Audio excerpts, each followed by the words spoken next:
Okay, for today, law of sines. Law of sines is for when you have a right triangle. No, we already had something for that.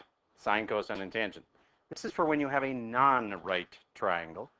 And I know we did these last tests, and we just basically divided them up into two right triangles. And then we could do it with right triangles. It's just kind of a pain. What if you didn't have to do that? Well, you don't. Let's look at examples here. And I need you to write down this formula. The more times you write it down, I'm going to ask you to do it on every problem today. Because if you write it down 6 times, you'll probably remember it. All right? Oh, sorry about the meeting reminder there. Okay, so it's kind of like last night they got several people to say puppy, monkey, baby. There you go. Monkey, puppy, baby. Anyway, baby, monkey, puppy. That monstrosity. And so, yes, it was bizarre enough of a commercial. In case you don't know what we're talking about, it was a commercial on the Super Bowl. It was just bizarre enough to have this legs of a baby, body of a monkey, and head of a puppy walking around schlepping Mountain Dew that you actually kind of were forced to remember it. So anyway, I'm going to make you do something similar. I'm going to make you write this formula down once on every problem that you do today, and there's only like 6, so you'll write it down 6 times. All right, ready? Here's the first one. A over sine big A.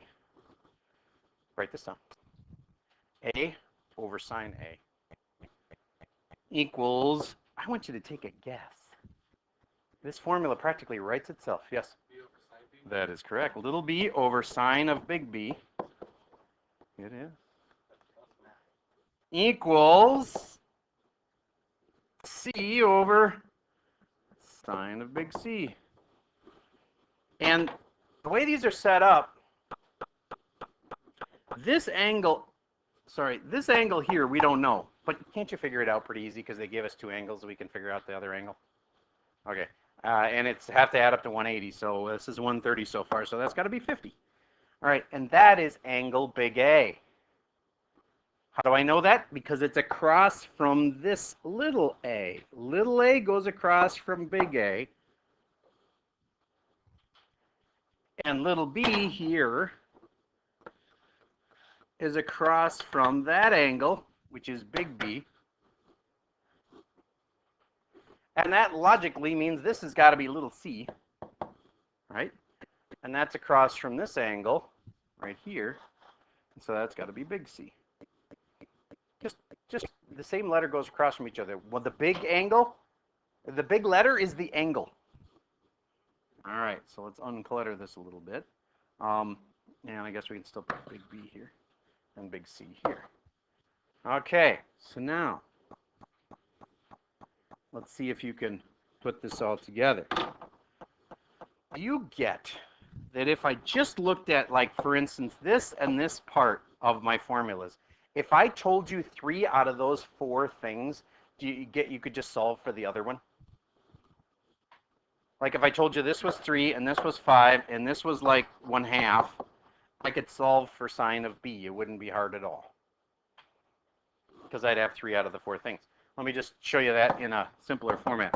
Say I had 2 over sine of 1/2 is equal to 5 over sine of some angle I don't know. Let's call it sine of big B. How would you do this? You'd cross multiply and you'd solve. What is sine? I shouldn't say sine of 1/2. Sine of 30. Sorry. Do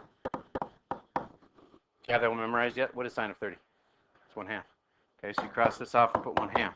And now I'm cross multiplying. I'm suspicious that you're not with me. Are you with me? Excellent. Then look up every now and then. All right, that and that, when you multiply them, okay, that's called cross multiplying. That times that is equal to this times this. You get I go 1/2 times 5 would be 2.5 is equal to 2 times sine B. And then from there I just have to divide by 2. And then sine of B is equal to some fraction. You do inverse sine to solve. All right, so all said and done, it comes down to a proportion. Let's just make sure you really get this. Let's say it was this simple. Solve for n, everybody, please. Solve for n. And it will be a decimal, and that's okay. I'm going to pause for a second while you do. Okay. Hopefully that was easy for you. Cross multiplying 2n is equal to 15, dividing by 2 on both sides, n equals 7.5, or 15 halves. Raise your hand if you had that one right. Okay, good. Here's a little more intense one. Let's say it was 3 over 0.5 equals 5 over sine of theta. Solve. You'll need a graphing calculator. Everybody grab a graphing calculator if you haven't got one already. You want to borrow one from me, you can. Just leave me some collateral. Make it quick. Okay, on this one, I'm hoping you're going 1/2 times 5, 2.5, equals 3 sine theta. Divide both sides by 3. And then I have 2.5 divided by 3. Somebody help me with the calculator part of that. What's the decimal? 833. Thank you. Equals sine theta. And then how do I fix this? Yes, sir. I agree. Inverse sine on both sides. And that cancels that. And I have theta equals inverse sine of 0.833. Answer? All right. Not percent, sorry. Degrees. There we go. Any questions about how to solve the proportion part of it? All right, then let's actually do this one. Back to this one. And which should I use? There's 3 parts to this. The first part, the middle part, and the end part. Well, yeah, it depends on what you want. You tell me. Do you want to solve for A or do you want to solve for B? We got to do both of them eventually, so what do you want to start with? A, okay? So I'm going to do this. A over sine A is the first part of my formula. What is A? A. Over what is sine of A? Sine of 50, which is what? Yep, sine of 50, use a calculator. What is it? 766, cool. Equals, now let me challenge you with this. Do you get I could put B over sine B, but I would not be able to have both parts of it? You know what I mean? I need both parts because I already have a variable.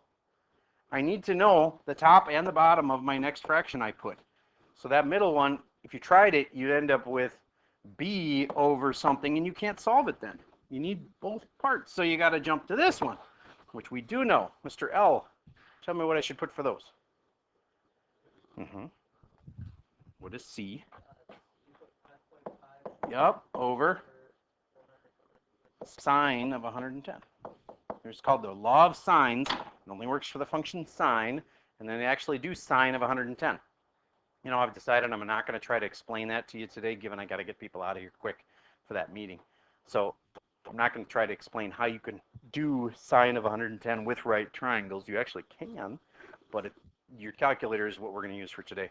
So what is sine of 110? 9, 4, give me 3. 9, 4 what? Good enough. Let's do 4 then. Better to have more decimals in your answer and have an answer that's too accurate than to round it off too much. I did have to mark a few wrong for rounding for people. Okay. 9396. Thank you. 9397. All right. Thank you. I can see how that rounding thing could cause trouble. All right. Now it's just solve. Just solve for A. Now some people say we should cross multiply on this. I just showed you cross multiplying, but there's a faster way. What do you really have to do to get A alone? Yeah, multiply by 0.766 on both sides. And if I do it here, that cancels that. And now I don't have to do the whole cross multiply thing. I just have to get A alone, and it is. So it's that times that. Now, I think there's a faster way than that. Do you remember how 0.766, which actually sine of A? And in this case, A was 50. And this 0.9397 that we kind of had to like figure out where to round to and everything, that was actually sine of 110. Everybody try typing that in, using parentheses carefully, and you won't have to even write down decimals. Get what I'm saying? will be no decimal copying, no chance of rounding errors. You get what I'm saying? I think this is probably the state of the art, the best way to do it. So you type in 5.5 divided by sine of 110 and the parentheses, and you add parentheses around the whole thing. Do you get that this whole thing needs to have its own separate parentheses? And then you times by sine of 50, and it has its own little parentheses around the 50. And so just be careful with your parentheses and stuff. And then you won't have any rounding issues. What's your final answer? 4.48. And if we were rounding the nearest tenth, it would be what? Raise your hand if you had 4.5, or yours would have rounded to 4.5. Okay, good. All right, that's the law of sines. Now, there's one case where you sometimes don't get an answer, but sometimes you do. Let me explain it. So let's say that you had, these are all based on these three things from geometry: side, angle, side, side, side, side, angle, angle, angle, etc. Do you remember those? Okay, so then, what's the one that was always kind of naughty? Yes, that's bad, and it doesn't work in geometry, and it also sometimes doesn't work in this. When we're trying to do this, if we have an angle and a side in that order, like, let me show you what I mean. Let's say this is 30, and we know this is 5. No, that's not a 5. This is 5, and this is 4. Do you get how that was angle, side, angle? Because they're kind of in that order. Sorry, did I say that right? Wrong? Side, angle, side. Okay. And also, again, that one would work, and we'd be fine. And angle, side, and angle also works. Okay? But the kind that sometimes works and sometimes doesn't is ASS. Angle, side, and let's say side. All right. Now, let me give you an example that's drawn better so that you can understand why. 110-degree angle here. Nope, not a good example. Sorry. Gotta draw this just right so that you can see why it could be a problem.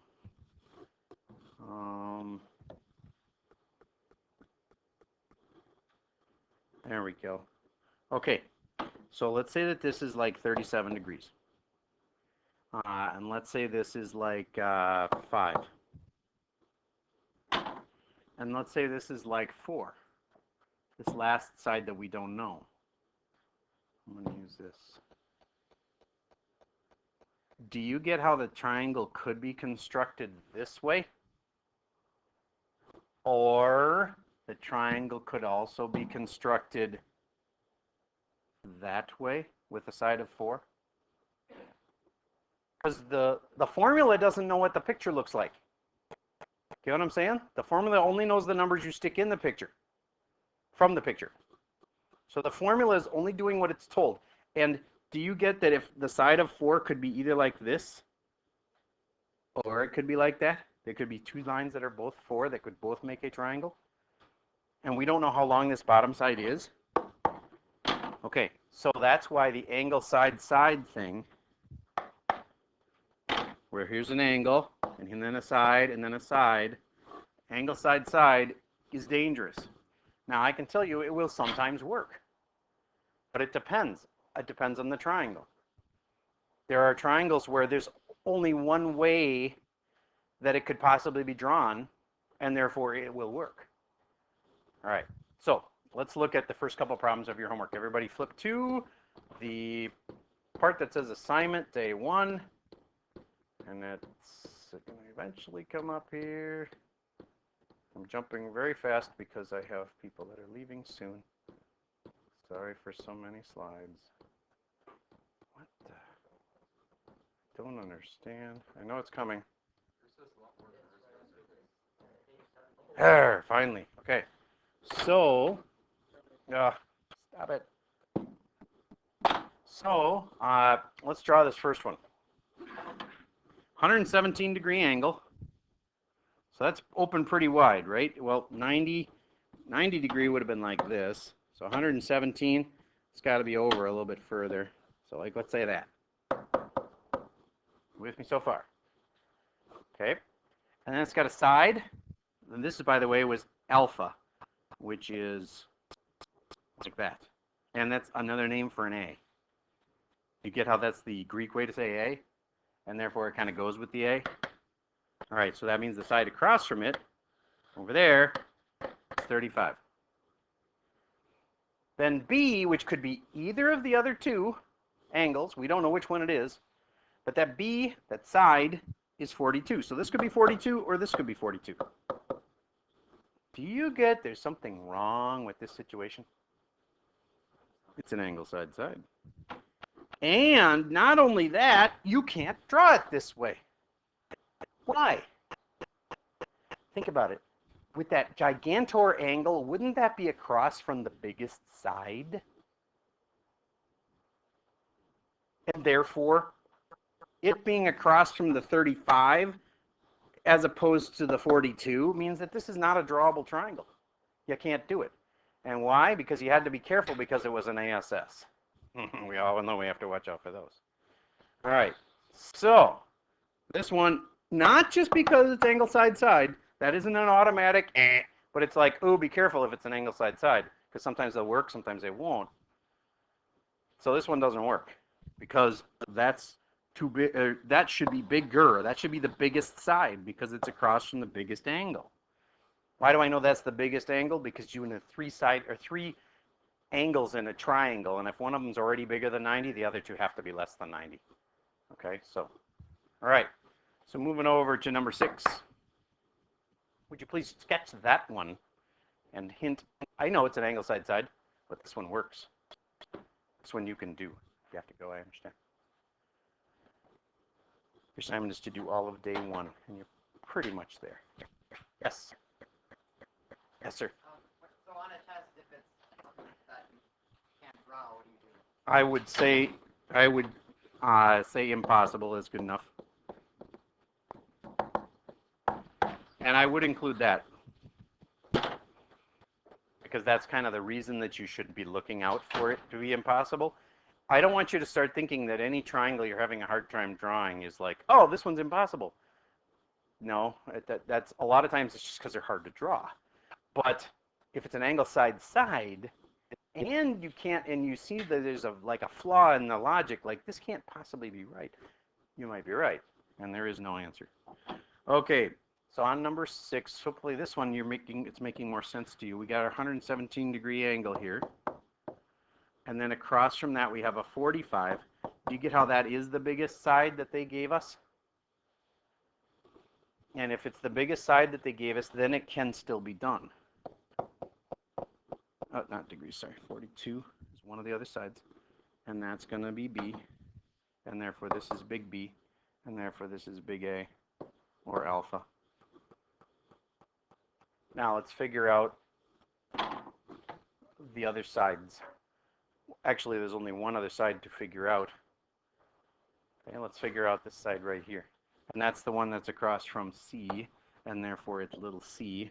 And so let's start our formula with c over sine C is equal to what? Keep going. A over sine A.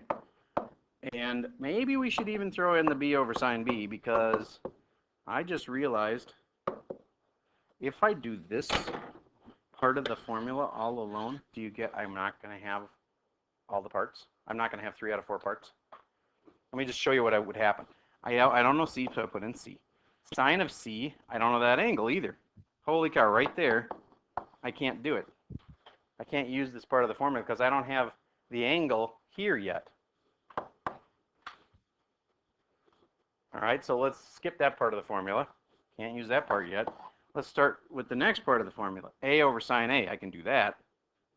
A over sine A would be 45 over sine of 117.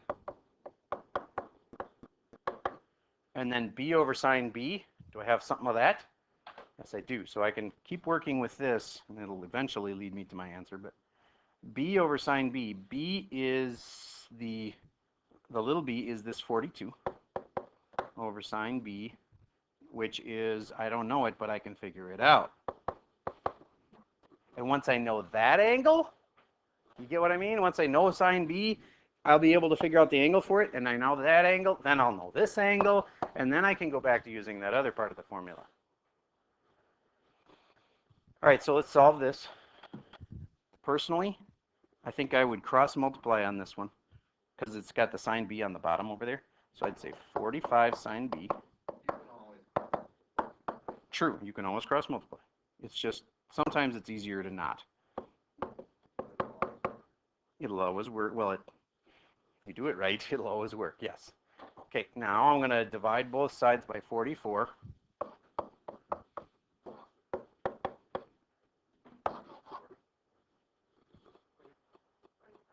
45? Sorry, where did I get a 44 there? 45. And dividing both sides by 45.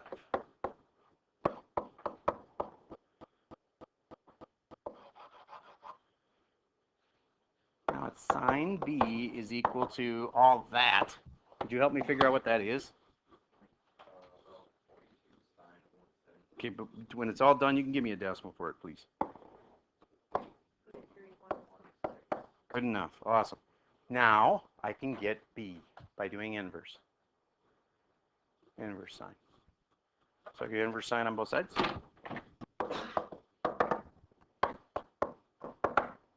And that cancels that. And I have B all alone equals inverse sine of that. And your calculator will tell you the answer for that. 56.2? 56.3? All right. How many got the 0.3 answer? Almost everybody. I think you might have made one decimal wrong in your answer.